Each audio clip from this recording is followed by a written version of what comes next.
كاين واحدة اللحظة في الحياة تقعدي فيها مع روحك، تشوفي في السقف وتجيك الصدمة بلي قاع الصوالح اللي راهم دايرين بيك ما يشبهولكش، باللي راكي تتعبي برك في الباطل. الايام راه تطير، الشهور تفوت، وانتي الخاطر تاعك راه غير يضيق، والنسخة الحقيقية من نفسك راهي تموت مع الوقت. اسمعيني مليح، القعاد في قاع البئر راه مريح، لخاطرش يخليك تعيشي في دور المسكينة والضحية اللي الناس قاع ظلموها والزهر ما عندهاش. بصح الحقيقة القاع تاع البئر راه فيه القنطة وراه فيه الظلمة، وما يليقش بوحدة ربي كرمها بالعقل وسواها في أحسن تقويم. الغيمة كي تتقلب المطر ما تقعدش واقفة في بلاصتها، تتحرك وتصب خيرها على الأرض وعلى الناس. وانتي تاني الحق الوقت باش تفطني، باش تنوضي، باش تقيسي عليك هاد القنطة اللي راها فيك وتحيي نفسك من جديد. اليوم مانيش جايه نطبطب عليك ولا جايه نبيع لك احلام ورديه تاع تغيري في ليله وضحاها. اليوم راني جايبت لك خطه واضحه صارمه صامته وبلا زواق، كيفاش تقلبي الطابله لمصلحتك وتعاودي تبني عمرك وتعاودي تبني حياتك من الصفر في 6 شهور برك. اذا راكي واجده تقلعي كاع السبايب، هذا الفيديو راه ليك. 6 شهور راها فايته، سواء قررتي أنك تتبدلي سواء خليتي حياتك تفوت كما راهي. أول جانب اللي باش تبني به حياتك هو الجانب النفسي. ما تقدريش تبني عمارة فوق الحطام، لازم أول حاجة تكون نفسيتك مسالمة، تهضري مع روحك، تنظفي نفسك من الداخل، تكوني مستقرة نفسيا باش تقدي تبدلي حياتك وتبنيها على أساس متين. غادي تقولي لي كيفاش هذه نفسيتي ما راهش مستقرة، كيفاش انا نعرف اسكو راني صحيحة اسكو ما رانيش صحيحة؟ غادي نبدوها خطوة بخطوة. اول حاجة لازم تجلسي مع روحك، تجمعي مع روحك كيما هكا وتهضري معاها بصراحة. انا واش راني باغية نكون في المستقبل؟ تحطي كامل الاوراق امامك وتبدي تكتبي ولا تبدي تخمي انا واش لي ندير، كيفاش نحقق أهدافي، كيفاش نبدل عاداتي، كيفاش نفسيتي تكون مستقرة، كيفاش ما نكرهش، كيفاش ما نقنطش، كيفاش نخلي الحياة تساعدني وتمشي بالشي اللي راني باغيته أنايا.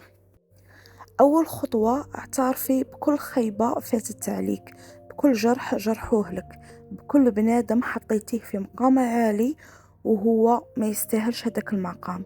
فرغي هداك الزعف، فرغي هداك التوتر، فرغي هداك الشحنة تاع السلبية اللي راهي فيك، لأنه أول حاجز اللي راه مانعك باش تتقدمي هو الشعور بالخيبة، الشعور بالخوف.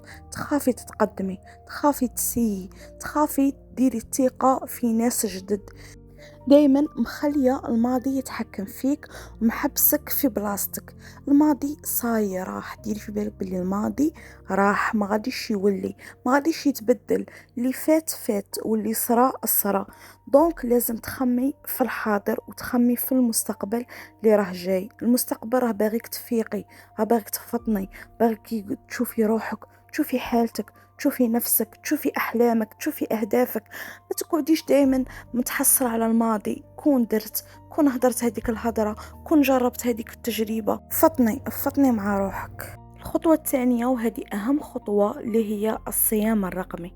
رانا عايشين في وقت الناس توري لك غير المثالية تاعها، توري لك غير صوالح الشابين، ما يورولكش كاين خلف الكواليس، خلف ديك الصورة ولا خلف ديك الخرجة ولا خلف داك المشروع.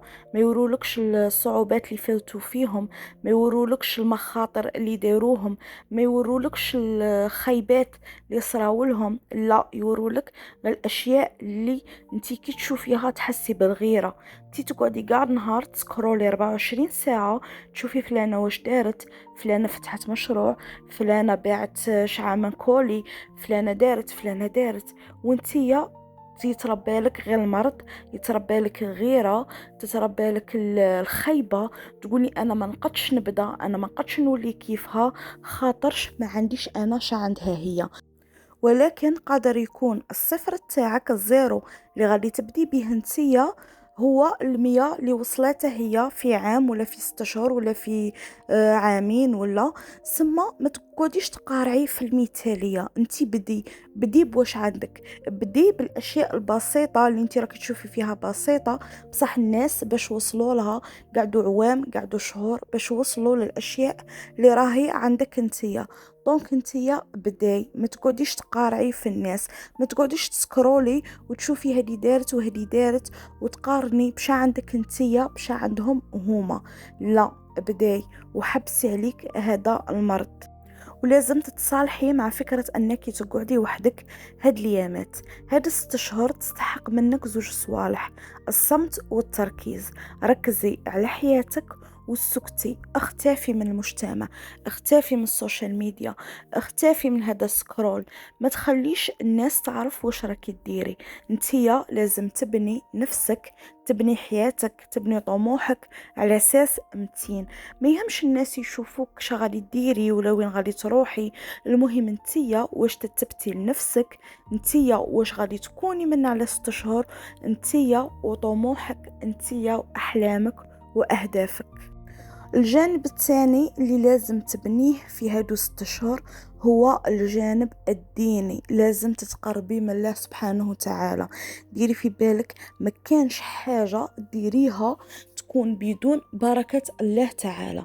يعني انتي لبغارك محقق الملايين، لبغارك محقق الانجازات الكبار، بدون بركة الله، بدون التقرب من الله تعالى، انتي ما راكي دايره والو. اذا ما راكيش تصلي بداي تصلي. ربي شادر لك باش ما تصلي لهش، ربي شادر لك باش ما تعبديش. اذا ما راكيش تصدقي بداي تصدقي. ربي عطاك المال، عطاك الرزق باش انتيا تتصدقي منه، تشكري الله تعالى بالصدقات. علاش ما راكيش تصومي؟ ربي شادر لك باش ما تصوميش، راه عطيك الصحة، راه عطيك الاكل، راه عطيك النعم. علاش ما تصوميش شكرا وتقربا من الله تعالى؟ ما كانش انجاز تحقيه بدون بركة الله ويصدق لك وتكون فيه طعم وتكون فيه بنة. تقربي من الله تعالى، ديري طموحك، ديري اهدافك، ديري الاشياء اللي راكي باغي توصلي لهم في هذه الدنيا الا برضا الله وبركة الله والتوفيق من الله سبحانه وتعالى. اذا راكي بعيدة على ربي، هادو 6 شهور راهي فرصة باش تتقربي منه، هذه راهي فرصة باش تجدي التوبة تاعك، راهي فرصة باش تحقي واش ما حققتيش هذا شحال. تقرب من الله، قراءة القرآن، الصدقات، الصوم، وتشوفي باللي ربي سبحانه وتعالى راح يطرح البركة في حياتك، في صحتك، في أيامك، في دارك، في ساعاتك، حتى في نفسيتك راح تكوني مطمئنة.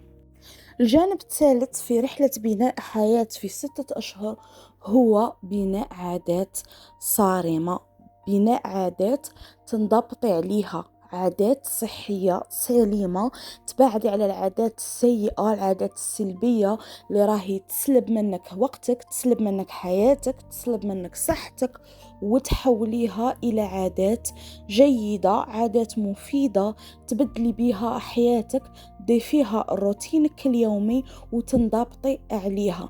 نهار اللي تبدلي عاداتك وتكوني صارمة في التغيير، تما وين غادي تشوفي حياة جديدة، وين غادي تشوفي نظرة مستقبلية جديدة، وغادي تلاحظي الفرق. كاين واحد المقولة سمعتها في واحد البودكاست، قال لك الإنسان الفاشل هو اللي يرد لا روتين تاعه ديسيبلين، أما الإنسان الناجح هو اللي يرد لا ديسيبلين تاعه روتين يومي في حياته. واش معناتها كي تردي الروتين اليومي الحالي اللي راكي فيه، الرقاد، الكسل، الاكل غير الصحي، بعيد على ربي، ما عندكش جدول في حياتك، ما عندكش روتين تتمشي بيه، وترديه روتين يومي في حياتك، غادي تولي منضبطه بيه. كي تنضبطي بيه غادي تفشلي. ولكن كي تردي الانضباط، تردي لا ديسيبلين، ترديها روتين يومي، مثلا كل يوم تنوضي 5 تاع الصباح، ترديها يوميا. كل يوم تاكلي اكل صحي ولا اكل بدون سكريات، ترديها يوميا وتنضبطي عليها. كل يوم تقري الورد تاعك اليومي، حتى لو كان نهارك مشغول، نهارك معمر بالمهام، ولكن نقرا الورد تاعي اليومي، نصلي صلاتي في وقتها، نصلي السنن، نذكر ربي، نستغفر، ندير رياضه، ناكل اكل صحي، نمارس هوايه، نقرا كتاب، نشوف بودكاست، نتعلم لغه جديده. هادو الاشياء نضبطي عليهم ورديهم في الروتين اليومي تاعك، غادي تولي انسانه ناجحه باذن الله تعالى. في هادو 6 اشهر راح يفوتوا عليك يامات تفشلي فيهم، يامات المورال يطيح لك فيهم، وتقولي صايعيت انا صاي نحبس. بصح 6 اشهر غادي تكمل، والعام غادي يكمل. اسكو نتيا غادي تكوني مريحه؟ اسكو المورال تاعك غادي يكون مريح؟ اسكو الضمير تاعك غادي يكون مريح؟ اسكو غادي تقدي تعاودي تبدي هادو 6 اشهر؟ اسكو غادي تقدي تعاودي تنطلقي من جديد؟ دونك هنا في هادو المومون، في هادو الاوقات، غادي تبان المراه الحاره اللي راهي باغيه توصل، والمراه الكسوله اللي ما عندهاش والو، المسكينه اللي دائما عايشه دور الضحيه. دونك نتيا لازم تقرري اي وحده غادي نكون فيهم. يا اما غادي نكون المراه الناجحه اللي ما تخلعنيش 6 اشهر، اللي ننضبط في عاداتي، اللي نبدل من روحي باش نلقى نتيجه، ومن على 6 اشهر نكون ناجحه، نكون متغيره. يا اما نقعد دائما عايشه في دور الضحيه، نقعد دائما قاعده في قاع البئر في ديك الظلمه، ونتحسر على الايام اللي فاتوا. دونك حتى لو كنتي عيانة، كنتي حزينة، كنتي كارهة حياتك، نوضي وديري واش لازم يندار بلا هضرة زايدة. نوضي وديري واش لازم يندار وانتي مورالك طايح، وانتي عيانة، وانتي مريضة، وانتي فشلانة، وانتي كارهة، وانتي بدون شغف. نوضي وديري وخدمي وبدلي روحك وبني عاداتك وتقربي من الله سبحانه وتعالى، وبدلي نفسيتك باش تنجحي، لانه انتي تستحقي باش تكوني امرأة ناجحة. انتي تستاهلي باش توصلي، انتي انسانة ناجحة قادة على شقاها، وربي ما خلقكش باش تقعدي عجزانة، باش تقعدي في الفشل، وباش تلعبي دور الضحية. ربي خلقك إنسانة قوية، إنسانة مثابرة، عندك دور في هذه الحياة. دونك نوضي وفطني وديري واش لازم يندار. ال6 اشهر اللي راهم جايين غادي يفوتوا، ربي راه كاتب لهم باش يفوتوا من عمر تاعنا. اما يفوتوا وانتي قاعده في نفس البلاصه، بنفس السبايب، بنفس الدموع، بنفس الوجع، ولا يفوتوا وانتي واقفه على ارض صحيحه وصلبه، بنظرة عين مختلفة، وبنسخة قوية ومستقلة نفسيا وروحيا. الشيء هذا ما يسحقش معجزة، يسحق برك قرار واحد تديه درك وانتي تسمعي فيا بلا تردد، بلا عجز، وانتي تشوفي على مستقبلك كيفاش غادي يكون مشرق، وكيفاش غادي تكوني إنسانة اللي دايما تحلمي أنك تكونيها. وصلنا لنهاية هذا الفيديو، ان شاء الله تكوني استفدتي وفهمتي وفطنتي. دونك خلي لي تعليق لطيف كيما نتيا، وديري لي اعجاب وشاركي في القناة وبارطاجي هذا الفيديو مع صحاباتك. وهادو قاع ديريهم باش انايا نزيد نتحمس ونزيد نعطيك افكار شابة، ونزيد نحمسك ونزيد نشجعك. تهلاي في نسختك المستقبلية، وفي امان الله.